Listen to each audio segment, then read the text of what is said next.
오늘의 말씀입니다. 기도하시겠습니다. 하나님 아버지, 오늘도 우리에게 말씀을 주셔서 감사합니다. 이 시간에 인도하여 주셔서 주신 말씀 잘 이해하고 깨닫는 복된 시간 되게 하시옵소서. 예수님의 이름으로 기도합니다. 아멘. 부모의 신앙이 자녀에게 유전된다는 말을 많이 합니다. 반드시 그런 건 아니지만 실제로 어느 정도는 부모의 신앙을 따라가는 것 같습니다.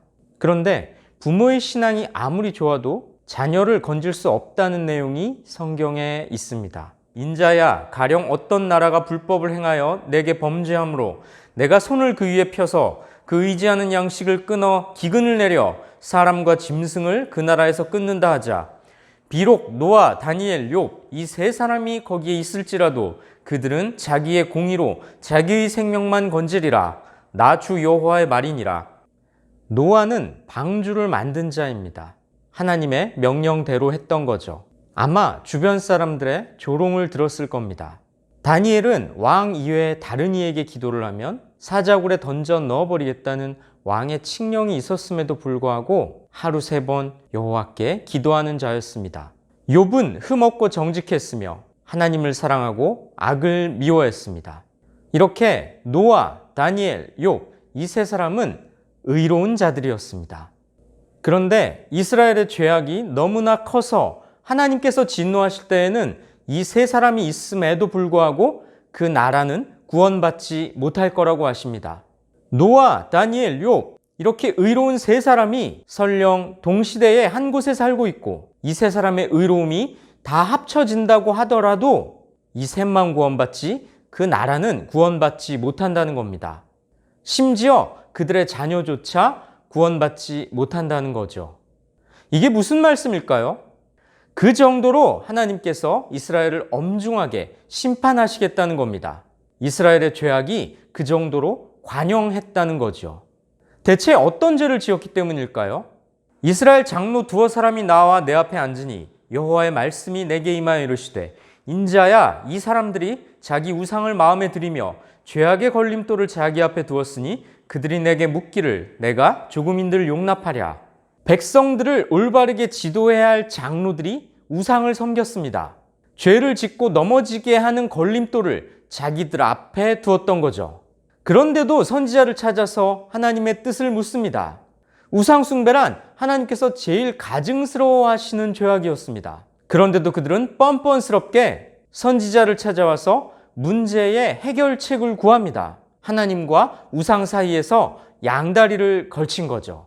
하나님께서는 그들에게 내가 조금인들 용납하랴 이렇게 말씀하십니다. 장로들의 이중성과 위선을 용납하지 않으신 거죠. 이들의 모습이 혹시 오늘날 우리의 모습은 아닌가요? 하나님 외에 재물, 명예, 쾌락, 자기 자신을 우상처럼 섬기면서 문제만 생기면 해결해달라고 하나님께 떼쓰듯이 부르짖고 있지는 않습니까? 하나님께서는 당신을 찾아온 자들을 무조건 환대하시는 분은 아닙니다. 그가 어떤 사람인지를 기준으로 대하십니다. 내 마음대로, 내 욕망이 이끄는 대로 마음속 우상을 섬기면서 살다가 급할 때만 마치 맡겨놓은 것 되돌려달라는 식으로 하나님을 찾는다면 하나님께서는 우리를 외면하실 겁니다. 그리고 너의 죄악을 내가 조금도 용서하지 않겠다 이렇게 말씀하실지도 모릅니다. 그런데 지도자들만 문제가 있는 건 아니었습니다. 그런즉 너는 그들에게 말하여 이르라. 나 주 여호와가 말하노라. 이스라엘 족속 중에 그 우상을 마음에 들이며 죄악의 걸림돌을 자기 앞에 두고 선지자에게로 가는 모든 자에게 나 여호와가 그 우상의 수효대로 보응하리니. 이스라엘 백성들도 마찬가지로 우상을 섬겼습니다. 여호와 하나님을 배반한 거죠. 그런데 그러면서도 그들은 선지자를 찾았습니다. 우상을 섬기면서 선지자에게는 왜 갔을까요? 아마도 백성들은 선지자들이 자신들의 욕망을 인정해 주기를 기대했을 겁니다. 잘못했다, 그러면 안 된다, 우상을 버리고 여호와께로 돌아가야 한다 이런 말을 들으려고 선지자를 찾아가지는 않았겠죠. 잘못된 길을 가고 있으면서도 긍정의 말, 격려의 말을 듣고 싶었을 겁니다. 거짓 선지자들은 자신들의 유익을 위해서 백성들이 잘못된 길을 가는 걸 방관하거나 동조했습니다. 악한 길을 가도록 동력을 불어넣어 준 거죠. 그리고 하나님께서는 이스라엘에게 너희 우상의 숫자대로 갚아주겠다, 이렇게 진노를 선언하십니다. 과연 이스라엘은 어떻게 해야 할까요? 그런즉 너는 이스라엘 족속에게 이르기를 주 여호와의 말씀에 너희는 마음을 돌이켜 우상을 떠나고 얼굴을 돌려 모든 가증한 것을 떠나라. 하나님의 진노를 피하기 위해서는 우상과 하나님께서 싫어하시는 온갖 가증한 것들을 버려야 했습니다. 이스라엘 족속과 이스라엘 가운데 거류하는 외국인 중에 누구든지 나를 떠나고 자기 우상을 마음에 들이며 죄악의 걸림돌을 자기 앞에 두고 자기를 위하여 내게 묻고자 하여 선지자에게 가는 모든 자에게는 나 여호와가 친히 응답하여 그 사람을 대적하여 그들을 놀라움과 표징과 속담거리가 되게 하여 내 백성 가운데서 끊으리니 내가 여호와인 줄을 너희가 알리라. 만약 계속해서 하나님을 떠나 우상을 섬기면서도 그저 좋은 말이 듣고 싶어서 선지자를 찾는다면, 그렇게 위선적이고 이중적인 행태를 그치지 않는다면 여호와께서는 친히 그들을 징계하시겠다고 합니다. 후대를 위한 표본과 속담거리가 되게 하시겠다고 합니다. 그들을 당신의 백성 중에서 없애버리겠다고 하십니다.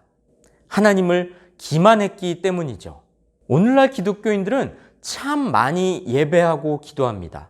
그런데 내 안에 있는 우상을 없애지 않은 채 계속해서 외적인 종교행위만 반복한다면 나의 예배와 기도는 하나님을 기만하고 모독하는 행위와 다를 바 없을 겁니다.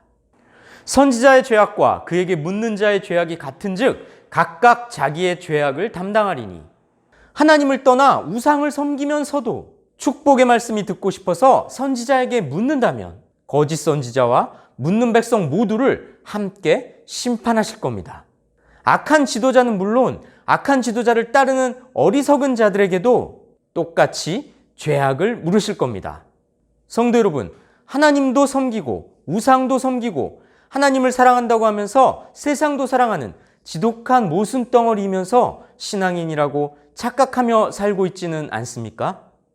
이스라엘의 지도자와 백성들은 위기의 때에 선지자를 찾아올 것이 아니라 먼저 우상을 버리고 자기들 앞에 놓여있는 죄악의 걸림돌을 치워야 했습니다.